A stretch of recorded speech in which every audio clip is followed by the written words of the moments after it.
Welcome to AskPrep, your trusted companion for NEET and G preparation. Today we will study about a very important topic of physics, which is electromagnetism, electromagnetic induction, with a focus on Faraday's laws and Lenz's law. Understanding these concepts is crucial for students preparing for the NEET exam, as they are fundamental to many physics problems and real-world applications.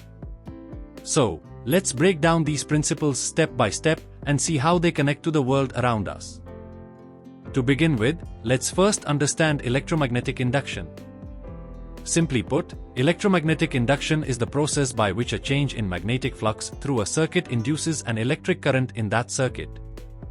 This phenomenon forms the basis of many electrical devices, such as generators, transformers, and even the functioning of electric motors. Electromagnetic induction occurs when there is a change in the magnetic field surrounding a conductor or a coil. This change could be due to the movement of the conductor, the variation in the magnetic field, or a combination of both. Let's talk about Faraday's law of induction, which is the foundation of electromagnetic induction. This law, named after the British scientist Michael Faraday, states that the induced electromotive force, or EMF, in a circuit is directly proportional to the rate of change of the magnetic flux through the circuit. In other words, when the magnetic flux through a coil or loop changes, it induces an electric current in the coil. The faster the change in magnetic flux, the greater the induced EMF. Now, what exactly is magnetic flux? Magnetic flux is a measure of the total magnetic field passing through a given area.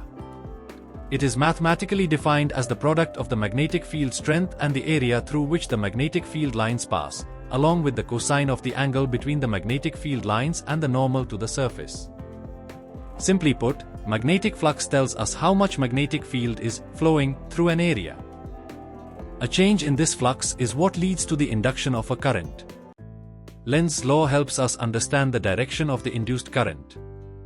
It states that the direction of the induced EMF, and hence the induced current, is always such that it opposes the change in magnetic flux that caused it. In other words, the induced current creates a magnetic field that opposes the original change in the magnetic field. This is in accordance with the principle of conservation of energy and ensures that the system behaves in a way that resists changes in the magnetic flux. To visualize this, imagine a magnet moving towards a coil. As the magnet approaches the coil, the magnetic flux through the coil increases. According to Lenz's law, the induced current in the coil will flow in such a direction that it creates a magnetic field that opposes the approach of the magnet, effectively trying to repel the magnet. If the magnet moves away from the coil, the induced current will flow in the opposite direction to create a magnetic field that tries to attract the magnet back. Lenz's law is essentially a restatement of the law of conservation of energy. It tells us that the system will always respond in such a way as to resist the change in the magnetic field. This opposition to the change in magnetic flux is crucial in many practical applications, such as in electric generators, where mechanical energy is converted into electrical energy. Now, let's look at a few practical applications of Faraday's law and Lenz's law. One of the most common devices that operate on the principle of electromagnetic induction is the electric generator. In a generator, a coil of wire is rotated within a magnetic field, causing a change in magnetic flux through the coil. This induces an EMF in the coil, and if the circuit is closed, an electric current is produced. This is the basic principle behind how power stations generate electricity.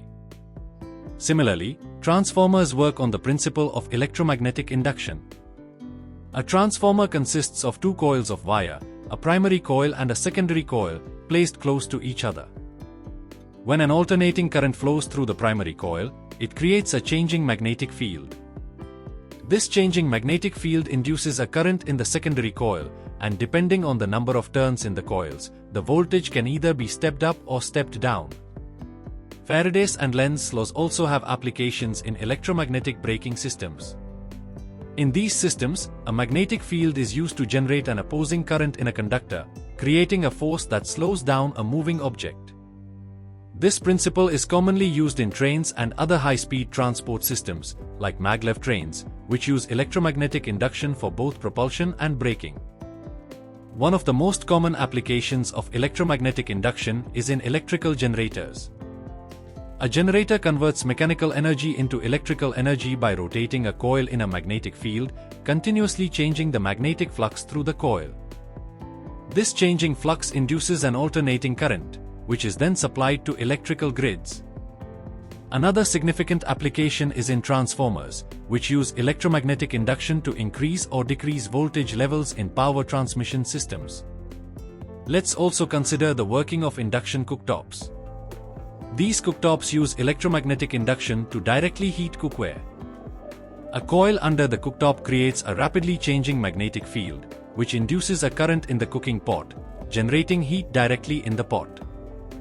This method of cooking is not only fast but also highly energy efficient. The importance of Faraday's law and Lenz's law is evident in both theoretical and practical terms. These laws help us understand how electricity is generated, transmitted, and used in various devices.